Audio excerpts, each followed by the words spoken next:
വെറുത്ത് വെറപ്പിന്റെ അങ്ങേറ്റം ഇഷ്ടപ്പെട്ടു തുടങ്ങിയെന്ന് അറിയില്ലേ, അങ്ങനെ ഞാൻ ഇഷ്ടപ്പെട്ട സ്ഥലമാണ് എന്റെ college. Hi guys, I M Jahana Jabbar. So ഇന്നത്തെ വ്ളോഗ് ഹോസ്റ്റലിൽ നിന്ന് ഫുഡ് എടുക്കാത്ത ഒരു ദിവസം ഉച്ചയ്ക്ക് ഞങ്ങൾ എന്ത് കഴിക്കുന്നു എന്നാണ്.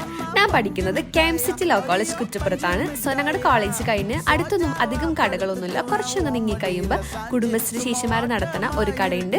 അവിടുത്തെ ഫുഡ് നല്ല അഫോർഡബിളും ടേസ്റ്റിയാണ്. ആദ്യമൊക്കെ ഞങ്ങൾ ആ കടയിൽ പോകുമ്പോൾ ഒരാൾക്ക് ഹാഫ് ബിരിയാണി വെച്ചാണ് പറഞ്ഞുകൊണ്ടിരുന്നത്. പിന്നെ ഞങ്ങൾക്ക് മനസ്സിലായി ഒരു നവാൻസ് രണ്ടാൾ വെച്ച് ഷെയർ ചെയ്താൽ അത് ഞങ്ങൾക്ക് വയറ് നിറച്ച് കഴിക്കാനുള്ളത് ഉണ്ടാവും. 70 രൂപക്ക് ഒരു വലിയ പീസ് ചിക്കനും ഇത്ര റൈസും കിട്ടും. പിന്നെ ഫ്രണ്ട്സ് ഒക്കെ ആയിട്ട് പോയി ഇങ്ങനെ ഒരുമിച്ച് കൂടി ഫുഡ് കഴിക്കുന്നത് വേറെ തന്നെ ഫീൽ ആണല്ലോ. എല്ലാവരും പറയണ കേൾക്കാം മലപ്പുറത്താരുടെ ഫുഡല്ലേ നല്ല ടേസ്റ്റ് ആയിരിക്കും. പക്ഷെ എനിക്ക് അന്നും ഇന്നും എന്നും എൻ്റെ നാട്ടിലെ ഫുഡ് തന്നെയാണ് ഇഷ്ടം. എൻ്റെ നാട്ടിലെ ബിരിയാണിയും മലപ്പുറത്താരുടെ ബിരിയാണിയും ഭയങ്കര ഡിഫറൻസ് ഉണ്ട് ടേസ്റ്റിൽ. കോളേജിനെ പറ്റി കൂടുതൽ അറിയാൻ എൻ്റെ ചാനൽ ഒന്ന് വിസിറ്റ് ചെയ്ത് നോക്കട്ടെ. സോ എൻ്റെ ബിരിയാണി കഴിക്കാൻ പോയ കഥ ഇത്രേ ഉള്ളൂ. അപ്പൊ എൻ്റെ വീഡിയോ ഇഷ്ടപ്പെട്ടാൽ ചാനൽ സബ്സ്ക്രൈബ് ചെയ്യുക, വീഡിയോ ലൈക്ക് ചെയ്യുക, ഷെയർ ചെയ്യുക, കമന്റ് ചെയ്യുക.